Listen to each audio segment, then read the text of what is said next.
Hello, welcome to Learn to Become Radio. I'm April Perry. And this is Eric. And today we're talking about how we can optimize a business. But if you don't run a business or you're not working in a business, keep listening. These same principles work if you are an employee or a volunteer or a contractor, or if you're looking to organize things at home and just keep things optimal.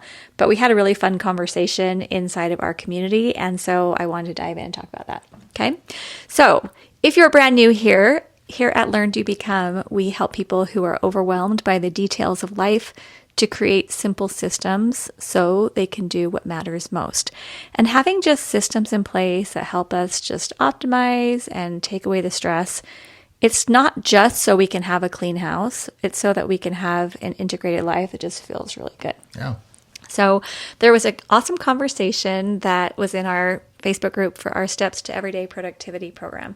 And here's what was written. It said, in my professional life, I run a printing, signage, direct mail company, and there are a lot of processes and systems that need revamping in our shop.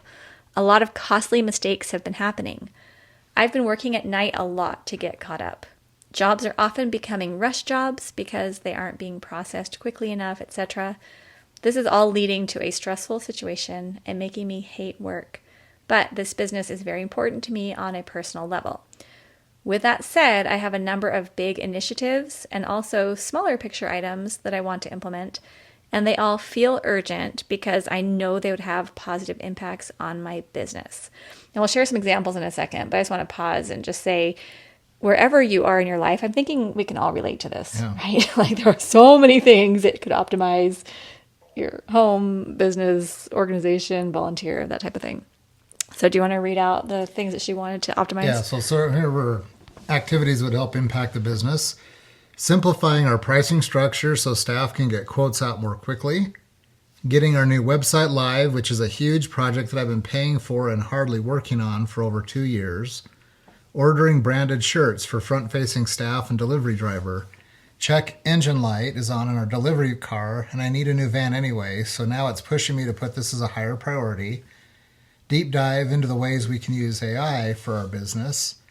Creating a next step email template for our quote emails based on the type of product they are ordering. Deciding how we can outsource some graphic design work to lessen the burden on my internal staff, which requires a number of steps. Reviewing recurring subscriptions and seeing how we can save.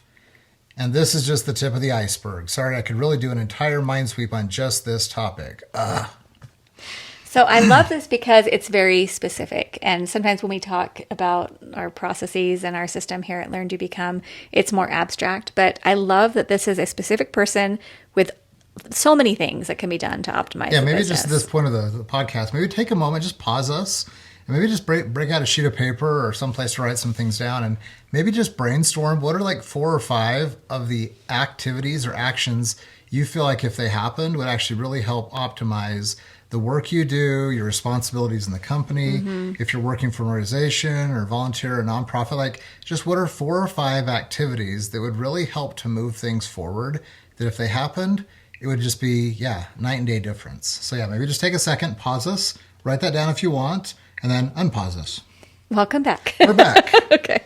So we put together just a few ideas that I think can hopefully help us just get thinking in a direction that can feel exciting and help us to feel like we can have more energy and not just feel drained by this list. Because once you've made that list, it's really easy to look at it and say, oh man, now here's the things I'm not doing. And I'm already so busy. I have no more time, right? That type of thing. So idea number 1 is just to prioritize the most impactful dominoes. Whenever we talk about organizing a house, we recommend starting with the areas that will make the others easier. Either because it's just something simple and quick, because sometimes you just might want to build momentum. You're like, I don't want to start with the biggest mess or the hardest project. I just want to build some momentum and start doing something. So that's an idea. Or there may be, like in your home as you're organizing, a room where you spend the most time, or maybe it is the biggest pile or the biggest mess. But in the case of building a business or organization, I think it's great to ask the question, what are the top projects that will make everything else easier? So just kind of looking through it. Now, when this question was posted in our group, one of the community members said, I would prioritize anything that delivers a better or faster product to your customers. I always focus on revenue first. So then she put in her ideas, like I think your pricing structure or outsourcing certain items, that next step email you mentioned. So she kind of recommended perhaps starting with those three. And then she said the delivery truck is obviously important to customer service, but maybe just take it in for a service just to make sure it's not going to die, and start looking for a new one when you're a little more caught up. Because, getting a brand new truck isn't going to make their, revenue increase. And then she also just said, you could put everything else in a bucket, see if it becomes a higher priority. But then she also asked, or I think another person then had asked, do you have any employees you can delegate to? Could someone else draft the email? How can you get some things off your plate? And that's something that Eric and I were even talking about before we started recording, is if you are working with a team or other people, or even your children, if you're doing this at home, being able to bring other people alongside you, so it's not just on your plate, can be helpful. But sometimes we don't know what will make the biggest difference. Eric and I have these conversations all the time because we'll sit down and say, oh, we could do these 15 things that could potentially be great. But we don't know. Is one going to take a ton of time and not really yield results? And so while we can't guarantee that taking a specific step is going to now all of a sudden just, make your business or your organization take off, I've just learned over the years that good leaders make decisions, even if they're not perfect, because just sitting still and wishing and hoping isn't going to do anything. And I think just making sure they're educated decisions, right? Yeah. Like you're not just throwing a dart at a dartboard. One of those 15, which one? Okay, it's that one. But just taking the time to think through, maybe even asking others in the kind of similar space or people with similar experience there, what their views are. So quickly do your homework, kind of get some understanding behind you. And then, move those 2 or 3 ideas of the 15 up to the top and start working on those. And also kind of principle we've talked about before is failing fast. Mm-hmm. If you see something really isn't working, it's not going that direction that you want it, it's not getting traction, don't be afraid to decide, okay, I'm backing off that and I'm moving to the next one that I think will have the result. So again, it's a learning exercise, putting our best effort in, but making a decision and taking action. And I typically recommend on our current projects list to have a total of 8 projects at a time. This is kind of your monthly list. The list can change during the month as you get things done and bring more on. I just recommend having total of 8 maximum at a time. We spent about 10 minutes talking before we even started recording here for you, just over this process, because we've taught this concept over and over in our classes and here at Learn to Become. A lot of people will kind of bristle at the idea of only having 6 to 8 projects that you're working on at the moment. And you kind of need to break those out between your business and work efforts, your own personal and kind of self needs and your family and home. But just having only 8 or fewer that you're working on. Now that doesn't mean, and we recognize as you're listening to this, but I have 20 to 50 projects at work that are really necessary for like this quarter, this year. We get it, we agree. But focusing on many gets very few done. Focusing on few gets many done. And I think if you'll just apply that, focus on the top 3 projects at work and be able to, if you need to have a few more at work, maybe just make sure they're not directly your project. They're kind of worked on with a team or maybe a direct report or whatever it may be. But if you can focus on 1 to 3 projects at work, really putting your best effort in, you're going to find that with that focused effort, you'll probably get them done much faster than anything you've ever done before. And then you can move that 4th project at work into the list of the 1 to 3 because one of them's gone. And then the next one's done, move the 5th one in. And you'll find you're going to get more of the projects that really are essential to your responsibilities at work done week by week, month by month. At the end of a quarter or a year, your manager or your supervisor is going to be like, "What in the world? Like this is amazing. How are you doing this?" And we encourage you to tell them. So hopefully that makes sense and helps you see that we're not recommending you don't do anything or that you just minimize your efforts. We're emphasizing the importance of focus. All right, idea number 2 is to use next in line or someday project lists, but doing that with what I call pressure easers. I don't even know if that's what's a pressure easer. We're going to talk about it. So you used to have that little it's an easy button from Staples, right? Yep. You had that. That was easy. That was easy, and the kids thought it was fantastic to push that because it was over and over again. Do you still have that? I have 10. Okay. If anybody wants one, let us know. Do you seriously have 10? I really do. Okay. All right. So I like the concept of taking the pressure off and making things easier. So, first of all, a next in line and someday projects list, it's just part of a tiered list. Because when you have a bunch of ideas to optimize your business or organization or your life, you can't always put them all on the current list because, like we just said, you won't get them done. But having a tiered list where you have then next in line projects that are just kind of waiting, these are our next priority, and then a someday list, so these are, a little farther down, that just helps us to be able to look at the big picture and say, what's the sequence that we're going to move forward? So if you move them all through super fast, that's awesome, but it's just sequence. So I love when I'm choosing my, few projects for the business to take everything else, put them on next in line and someday. But you sometimes need to do those pressure easers, which is a way you can calm your mind around any pressure that those delayed projects are causing. So the comment that the woman had made about the delivery truck is one of those. Like, hey, how about you just make sure it's not going to die? But then you find a new van. Maybe that's a next in line. So like an inexpensive, quick tune-up to that delivery van. Let your mind be at ease knowing for the next month or two, that van is probably going to be fine, get us the work we need, deliver, and help drive our revenues forward so we can then, look for and find and buy a new van. Or for something like that website where she said, it hasn't been worked on for 2 years. Sometimes there's a way to turn off recurring charges or get a lower fee on something while you're waiting for a project to become a priority. We've done this multiple times where different software providers or just or technical agreements. vendors, and just saying like, we just go into a non-use, Yeah. and maybe it's $10 or $20 a month instead of $100 or whatever it might be. Yeah, but then you don't have to pay the startup fee again. Keep your account open, keep all your data and stuff you've been working on in place, but you're not wasting time and you're minimizing the money going out. Yeah, and one other idea I had was for the branded shirts. Could you just ask everyone to wear the same color for a while or buy matching aprons or something like that?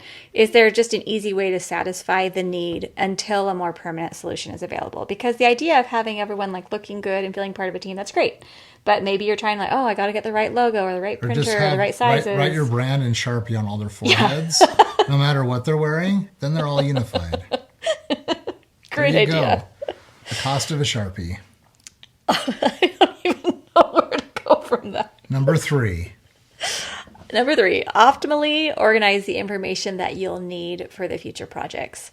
And this might seem silly, but a lot of people don't do it, which is why I wanted to share. But one of the things that causes us to hold on to too many projects at the same time is if we have related items or information either sitting on our desk or maybe it's an open tab on our computer or something, and we're afraid we're going to lose that information if we don't do the project right now. I mean, you know what I'm saying, right, Eric? I do. Okay, so for example, let's say you have a catalog for branded shirts and you're like, oh, I need to get all these shirts and the catalog is sitting right here on my desk.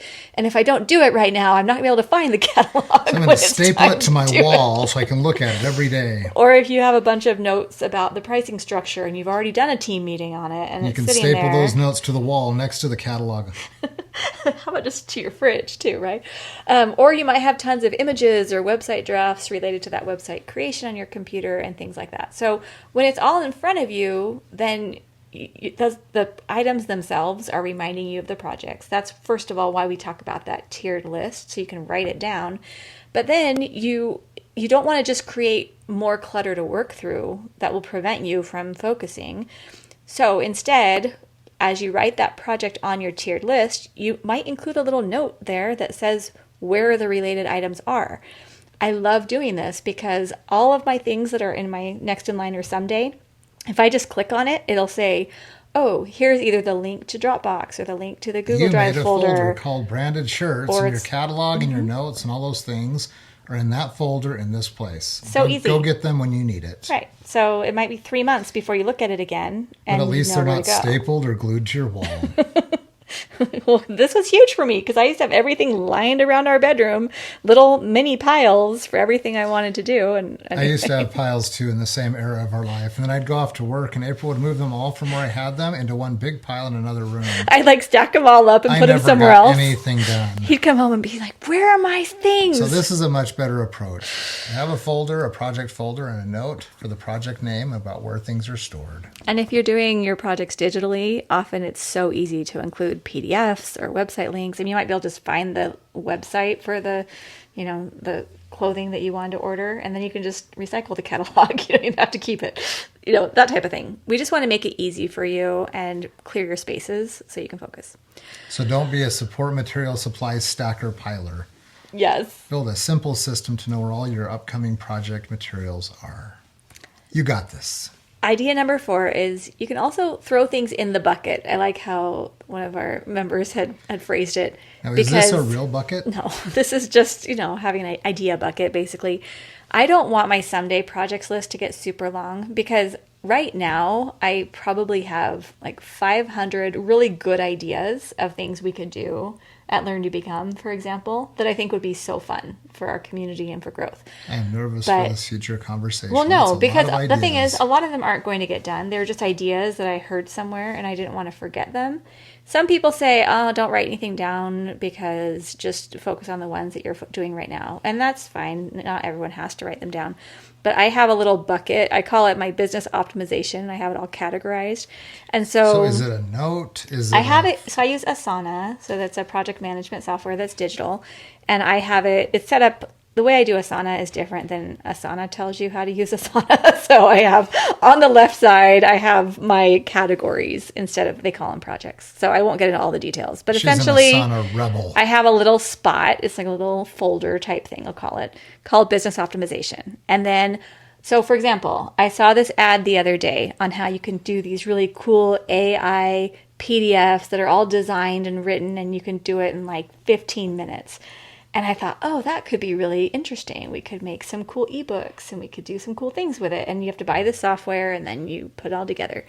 So I didn't want to do it right then, but I didn't want to lose the link that had this neat video explaining how to do it. Under business optimizations. Yeah. As project number 501. Right. And it's just in there so I can search for it. I label it with all the keywords I might use to search for it.